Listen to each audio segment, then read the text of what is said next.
Assalamualaikum warahmatullahi wabarakatuh.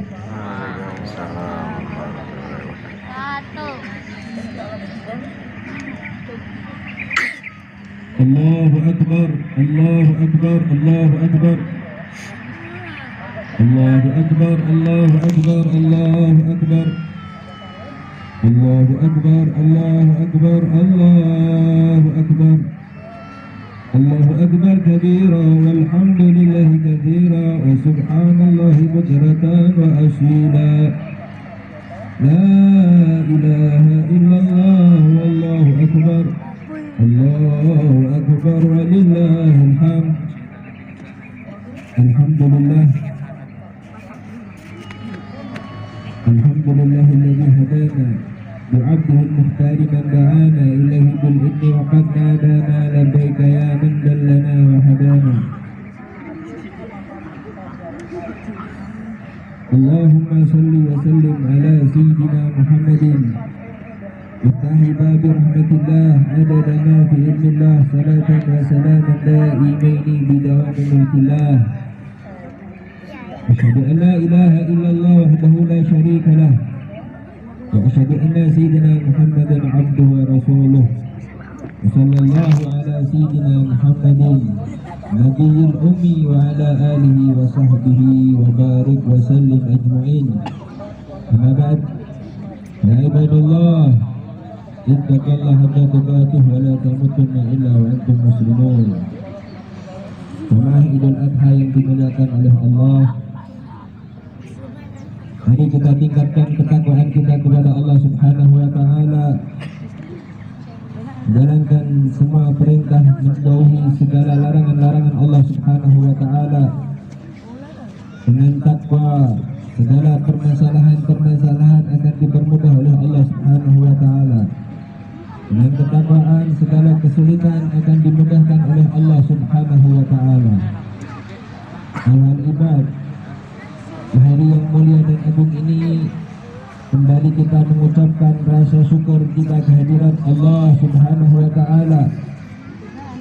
Mengawali ibadah yang mulia pada pagi hari ini, sebagai ungkapan rasa syukur kita ucapkan alhamdulillah. Alhamdulillahirabbil alamin. Nikmat besar diberikan kepada kita, umur dipanjangkan, badan disehatkan, waktu dilapangkan. Dan jauh lebih besar daripada itu, pada pagi hari ini kita bisa berada dalam nikmat istiqamah iman dan Islam, dan istiqamah beramal saleh. Kemudian salawat serta salam kita haturkan, kita curahkan kepada junjungan Nabi Agung Nabi Muhammad sallallahu alaihi wasallam. Dengan mengucapkan Allahumma salli ala Sayyidina Muhammad wa ala ali Sayyidina Muhammad. Mudah-mudahan dengan salawat yang kita baca, Allah Subhanahu wa ta'ala benar-benar menjadikan kita umat yang diridhai oleh Allah Subhanahu wa ta'ala. Kaum muslimin wal muslimat jamaah salat Idul Adha yang dirahmati Allah Subhanahu wa ta'ala. Pada hari ini kita dipertemukan kembali dengan hari yang begitu mulia, hari yang agung, yaitu kita berkumpul pada tanggal 10 Dzulhijjah, hari yang dijanjikan Allah melalui lisan Nabi Muhammad sallallahu alaihi wasallam bahwa Allah Subhanahu wa ta'ala begitu mencintai amal-amal saleh yang dikerjakan di 10 awal bulan Dzulhijjah ini. Bagaimana disebutkan dalam Sunan Abu Dawud, Sunan Tirmidzi dan Sunan Ibnu Majah, keutamaan beramal di 10 hari pertama Dzulhijjah diterangkan dalam hadis Ibnu Abbas radhiyallahu anhu. Min ayamin amalun salih fiha habbu ilallah min hadhil ayam, yakni ayamul asyarah. Tidak ada satu amal yang saleh yang lebih dicintai oleh Allah melebihi amal saleh yang dilakukan pada hari-hari ini, yaitu 10 hari pertama bulan Dzulhijjah. Qalu ya Rasulullah wala jihad fi sabilillah. Para sahabat bertanya, Tidak pula jihad di jalan Allah. Nabi sallallahu alaihi wasallam menjawab, qala wala jihad fi sabilillah illa rajulun kharaja bi nafsihi wa malihi falam yarji' min dhalika bi syai'in. Nabi Muhammad sallallahu alaihi wasallam menjawab, tidak pula jihad di jalan Allah kecuali orang yang berangkat jihad dengan jiwa dan hartanya namun tidak ada yang kembali satupun. Hari ini umat Islam berkumpul di lapangan, berkumpul di masjid-masjid, bertakbir, membesarkan hari raya Idul Adha. Allahu Akbar, Allahu Akbar, Allahu Akbar. Mulai dari Mekah Al-Mukarramah, Madinah Munawwarah hingga seluruh penjuru dunia umat Islam hadir melaksanakan salat Idul Adha, dan puncaknya dari hari 10 yang paling ditindai oleh Allah Subhanahu wa taala untuk beramal saleh. Allahu Akbar, Allahu Akbar, Allahu Akbar. Kaum muslimin wal muslimat jamaah salat Idul Adha yang dimuliakan Allah. Hari ini kita bertemu dengan hari raya Idul Adha. Ada yang menyebutnya hari raya kurban, hari raya haji. Kenapa demikian? Karena itu semua tak lepas dari sejarah kehidupan Nabi Allah Ibrahim alaihissalam yang tertulis di dalam Al-Quran, yang mana Nabi Ibrahim mendapatkan ujian demi ujian berat diberikan kepada beliau. Maka di hari ini pula kita sudah seharusnya mengambil pelajaran dari perjalanan kehidupan beliau. Bahkan Nabi Allah Ibrahim sering kita ucapkan ketika kita salat, kama sallaita ala sayyidina Ibrahim wa ala ali Ibrahim, kama barakta ala sayyidina Ibrahim wa ala ali Ibrahim. Penyebutan nama Ibrahim, penyebutan nama Nabi Ibrahim bukan sekedar disebut di ujung lidah saja, akan tetapi penyebutan kita ambil hikmah apa sejarah yang mengenai Nabi Ibrahim. Apa yang kita dapat ambil hikmah di bagian mulia dan agung ini, bahwa kehidupan Nabi Ibrahim tidak luput dari ujian duniawi, ujian yang berat. Jika hari ini kita selaku muslim merasa beban hidup begitu berat, ekonomi sulit, diuji dengan pasangan hidup, diuji dengan keluarga, diuji dengan anak, diuji dengan jabatan, diuji dengan kekurangan rezeki, maka pada hari ini patutlah kita membuka mata bahwa begitu besar ujian dari Allah Subhanahu wa taala. Allah Subhanahu wa taala berfirman, hasiban nasu an yatraku ay yaqulu amanna wa hum la yuftanun. Apakah manusia mengira bahwa mereka akan dibiarkan hanya dengan mengatakan kami telah beriman dan mereka tidak diuji? Kalau kita mengucapkan asyhadu an la ilaha illallah wa asyhadu anna Muhammadar Rasulullah, ketika itu kita menyatakan beriman kepada Allah dan beriman kepada Nabi Muhammad sallallahu alaihi wasallam sebagai utusan Allah, maka disitulah ujian keimanan telah siap menanti kita. Dulu sebelum roh ini bertemu dengan jasad, roh belum bertemu dengan tulang belulang, roh belum bertemu dengan darah dan daging, ia tenang tanpa ujian, hanya bertasbih mengagungkan Allah.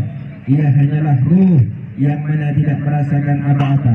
Maka tatkala itu roh masuk ke dalam tubuh kita, ketika kita lahir ke dunia, ujian demi ujian telah menanti kita. Semakin kita dewasa, terasa semakin berat. Jika manusia itu paham makna tempat dia bergantung, maka ujian itu dapat dihadapi dengan mulus. Tatkala ujian datang, dia tidak bergantung kepada Allah, dia bergantung kepada manusia. Ketahuilah, manusia hilang, maka dia pun akan hilang pegangannya. Bergantung kepada jabatan, bergantung kepada penguasa. Ketika seorang pejabat itu hilang kekuasaannya, maka dia pun akan hilang. Lantas, di mana tempat bergantung kita ketika kita diuji? Jawabannya adalah Allah. Kembalinya kepada Allah Subhanahu wa ta'ala. Allahus Samad, Allah lah tempat bergantung, tempat kita meminta pertolongan. Begitulah Nabi Ibrahim diuji. Antara ujiannya adalah beliau lama tidak memiliki keturunan. Bahkan beliau membaca sebuah doa yang mana kita juga sering membacanya, Rabbi habli minas salihin. Rabbi habli minas salihin, ya Allah, karuniakanlah kepada kami anak keturunan yang saleh. Doa ini dipanjatkan Nabi Ibrahim, bukan sehari dua hari, bukan sebulan dua bulan, tapi beliau panjatkan bertahun-tahun lamanya. Nabi Ibrahim memanjatkan doa yang sama. Maka dari sini kita mengajarkan pula kepada kita, jangan lelah berdoa kepada Allah, dan Allah akan ijabah doa-doa kita. Diijabahlah doa Nabi Ibrahim alaihissalam, kemudian diberikan anak yang bernama Ismail. Apakah ujian berakhir? Tidak. Ketika beliau sedang sayang-sayangnya kepada bayi yang beliau lahirkan, bayi beliau yang baru dapatkan, datang lagi ujian kedua, perintah untuk membawa anak dan istrinya beliau ke sebuah lembah yang kering, ke tempat yang tandus, tidak ada sebatang pohon pun tumbuh di sana. Itulah tempat sekarang Mekah Al-Mukarramah. Dibawalah anak beliau Ismail dan istri beliau Siti Hajar ke sana, ke tempat yang gersang dan tandus, dan beliau pun berangkat pergi meninggalkan anak dan istrinya. Karena apa? Karena perintah Allah Subhanahu wa Ta'ala. Apakah ujian berakhir? Ujian masih ada. Datanglah ujian menimpa Hajar dan anaknya. Di situ Siti Hajar dengan kehausan, tapi Siti Hajar tidak berpangku tangan. Siti Hajar tidak sumpah serapah, tidak pula ia menyebutkan bahwa suaminya adalah Nabi, anaknya Nabi, dia berada di tanah para Nabi. Tapi dia langkahkan kakinya, dia mendaki bukit Safa, tapi tidak ditemukan air. Kemudian ia ke bukit Marwah, tempat seolah-olah ada air. Berlari ia ke bukit Marwah, tak ada air yang dijumpa. 7 kali ia bolak-balik berlari antara bukit Safa dan Marwah, sampai-sampai peristiwa ini diabadikan sebagai salah satu rangkaian ibadah haji yang bernama sa'i. Apakah Hajar dapat air? Disinilah Allah Subhanahu wa Ta'ala menunjukkan kekuasaannya. Wahai Hajar, bukanlah karena kakimu yang kuat kau dapatkan air, kau cari ke sana kemari, tapi air itu memancar dari telapak kaki seorang bayi yang lemah. Dari gesekan kaki Nabiullah Ismail memancarlah air. Maka berkatalah Siti Hajar, Zamzami, Zamzami, berkumpullah air. Maka sampai pada hari ini air itu masih segar, air itu masih kita rasakan.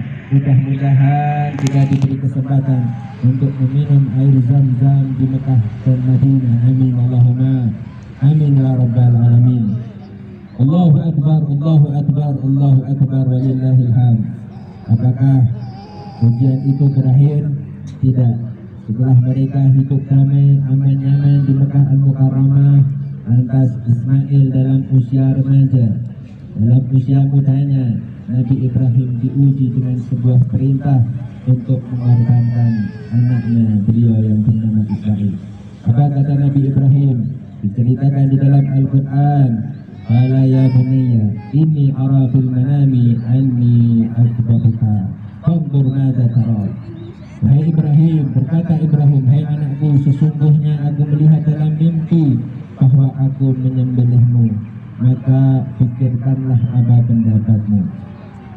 Kemudian Nabi Ismail menjawab, qala ya abati fa'al ma tu'mar satajiduni insyaallah minas sabirin. Kemudian Ismail menjawab, wahai ayahku, kerjakanlah apa yang diperintahkan Allah, insyaallah engkau akan menemui anak-anak menjadi anak yang bersabar. Semoga kita menjadi hamba-hamba yang bersabar. Semoga Idul Adha ini mengajarkan apa arti pengorbanan, apa arti kesabaran, apa arti menghadapi ujian. Maka dari itu ayah ibad, setiap kita adalah Ibrahim, dan setiap Ibrahim memiliki Ismail. Ismail kita mungkin harga kita, Ismail kita mungkin jabatan kita, Ismail kita mungkin gelar kita, Ismail kita mungkin ego kita, Ismail kita sesuatu yang kita sayangi dan kita pertahankan di dunia ini. Ibrahim diminta Allah untuk membunuh rasa kepemilikan terhadap Ismail, karena hakikatnya semua adalah milik Allah Subhanahu wa Ta'ala. Harta kita, jabatan kita, anak dan istri kita, semua adalah titipan Allah Subhanahu wa Ta'ala.